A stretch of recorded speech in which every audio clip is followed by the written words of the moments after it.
Okay guys, today we're going to talk about why this exercise, or basically anything on a Swiss ball or a Bosu ball, is a terrible choice to train core stability. All the time on Instagram we see these guys saying, try this core stability workout, and every exercise is performed on a Bosu ball. We're doing battle ropes on Bosu balls, we're doing push-ups on Bosu balls, split squats on Bosu balls, you name it, everything's on a Bosu ball to train core stability. So I can tell you right now, this here, balancing on this ball, my core is doing not much at all.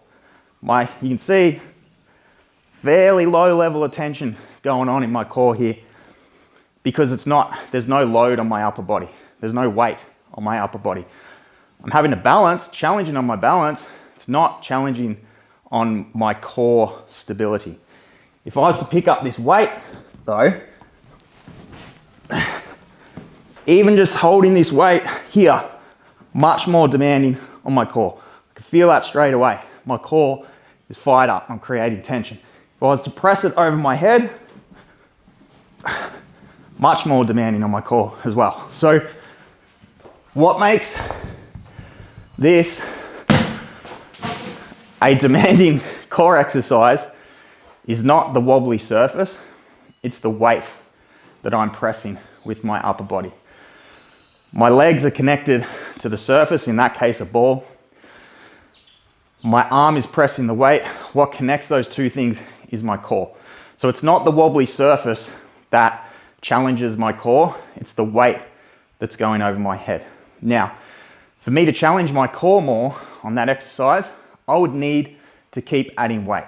So adding more weight isn't always the be all and the end all.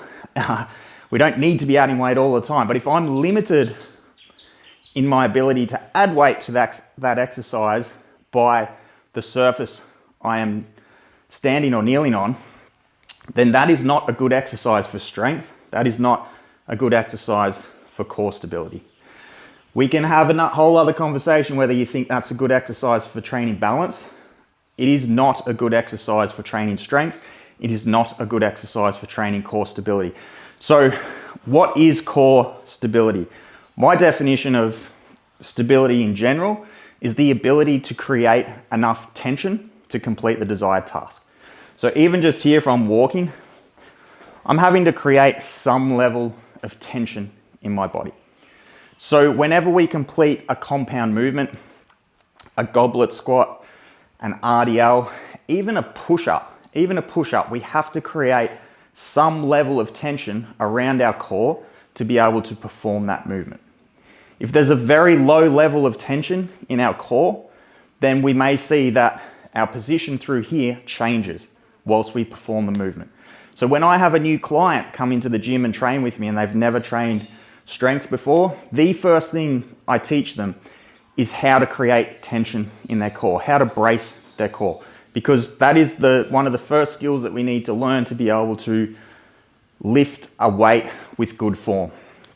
So that's very simply just teaching them some basic breathing and some awareness around their pelvic tilt, the orientation of their pelvis, anterior, posterior tilt.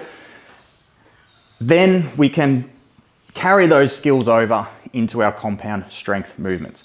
So again, even something as simple as a push-up, if we're doing a push-up properly, we are having to create some level of tension in the core so we're not flopping around on the floor like a salmon. So when it comes to training the core to be stable, we're doing that in every exercise, even something as basic as a push-up.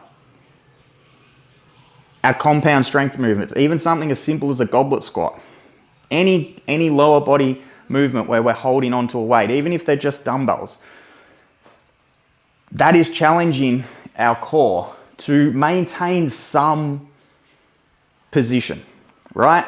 That is the whole goal. When we perform a squat or a hinge, even a push-up, we want to see that this part of our body is maintaining. Of course, there's going to be a little bit of movement there, but for the most part, that's what we're doing. We're creating tension in our core to maintain some alignment through our spine and our rib cage and our core, whilst our arms and legs are moving the load, whatever the exercise might be.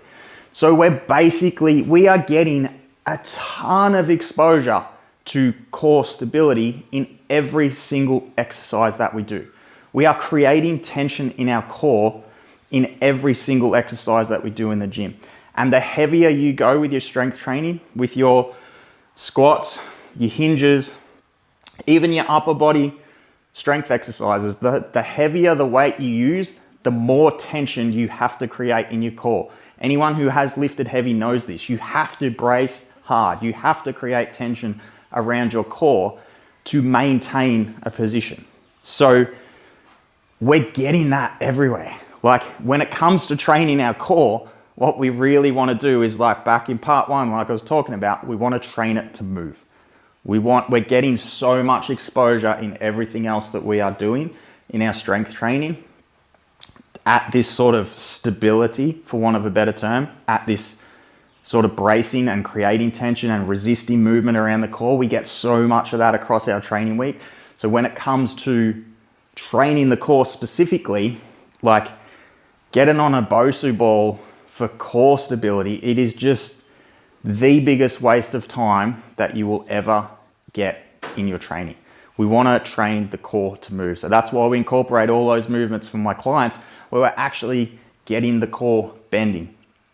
Lateral flexion, extension, rotation, all these movements for the spine, for the core, that we can train and that we can load to actually get the core to move, to generate force, to absorb force, all the things it's going to have to do when it gets out there on the dirt bike. We've already ticked that box. We've ticked that stability box. We got that dialed because we are training those movements. Even if you're not going crazy heavy, like even if you are just doing goblet squats, like a goblet squat with a 20 kilo weight held in front of you like this will put way more load on your core than kneeling on that ball would do, or doing a push-up on a BOSU ball. It's like, it's not even in the same realm. So do your compound movements, load them up according to your level of experience, your training age, your confidence. If you're not confident, get a coach that can teach you the skills needed to build confidence and actually progress your loads up. And then when it comes to training your core, train the core to move. That is my biggest tip. Stability exercises on a wobbly surface, it ain't it.